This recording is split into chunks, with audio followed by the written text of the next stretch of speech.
Now I'm going to place the valley flashing, put it into place, try to establish where I'm going to cut it off at the fascia. And the valley flashing needs to be overhanging the edge of the roof 3/4 to 1 inch. I'm going to use the bird stop that fits on the edge to establish that line.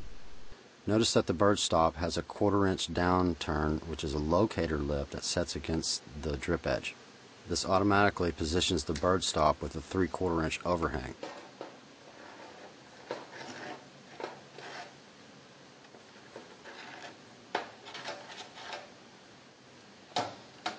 I'm using my hand snips. These are the red handled snips. As you can see, that the piece that I'm having in my left hand is getting really messed up. And I want to keep the valley part that I'm going to save undistorted.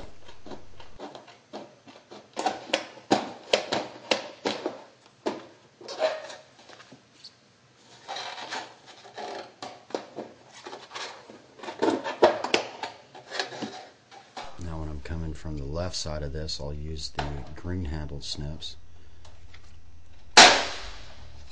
so that it's pulling the offcut out. This valley metal, because of the striations in the center V, is pretty hard to cut. It's just really awkward to get your snips in there.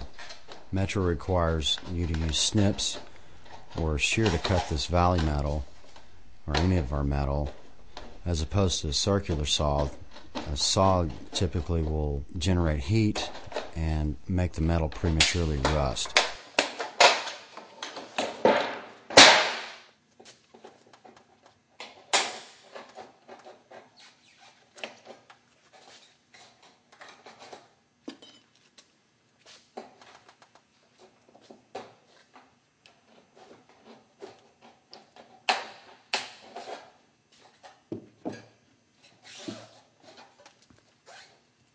You can see I've left a little bit of this metal at the end of this center V so I can notch and tab it around and close off the hole that's going to be left at the end of the valley.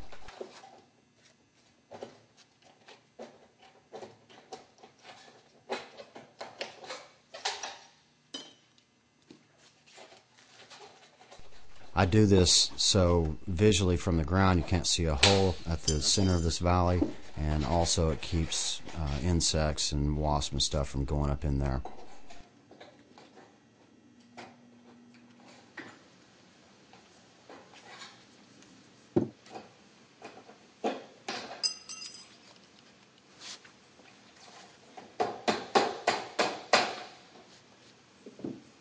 Okay, now on the sides of this valley there's a point which is not needed. It's going to overhang the edge of the roof, and just to look better and to keep you from poking yourself on it, I'm going to eliminate it. I'm going to slide it back up into place to where it's overhanging past the drip edge about 1 inch. Now we're ready to fasten it. The fasteners have to be placed on the outside of this valley, between the outside, which I'm going to refer to as the return, and the first rib on the outside is the only places that's acceptable to screw this valley. I'm using a screw with a neoprene washer. Some people call these grommeted screws, and that washer will make a good seal on the painted metal.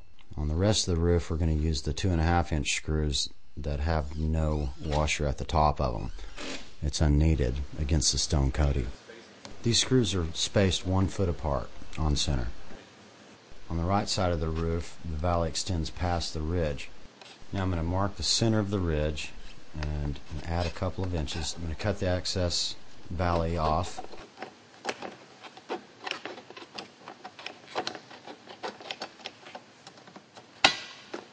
And I'll put a relief cut on each side of it so it'll bend down easier onto the other slope.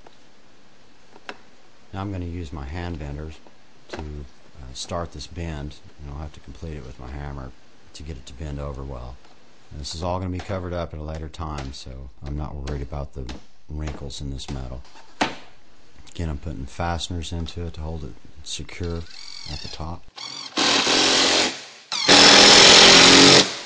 I'm going to complete the 1x4s along the ridge line and up the hip there, and it's a very small hip.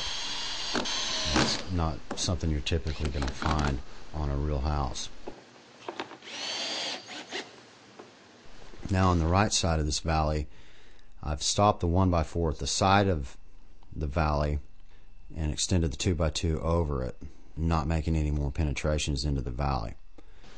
On this left side, you can see that I'm having to place a block of 1x4 into the valley and screw it into the valley to get the right height so it'll match up with the other side. This is something that is not commonly found on a real house.